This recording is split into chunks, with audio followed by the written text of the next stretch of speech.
tunamiliki mobile swimming pool. Hivyo unatufuatilia? Sasa siwafuatilia sababu nyewe mna matamko mengi. Kwa hiyo tumekuchanganya, tunakuchanganya si ndio? Hapana, nawafuatilia.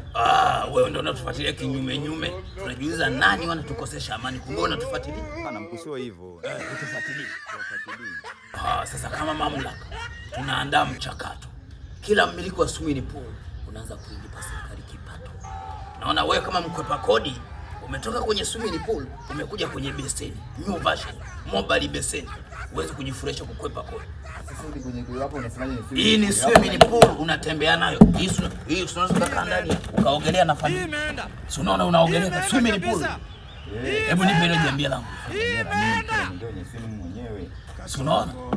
Wakwepa kodi tupa. Siwezi nikapasua na kuambia hivi tunakuja. Hata mkienda kwenye mabakuli tunakuja. Mkileta sehemu sisi tutawafuata. Kodi lazima mlipe. Kwa maslahi mapana. Mstakabali wa taifa letu shwari.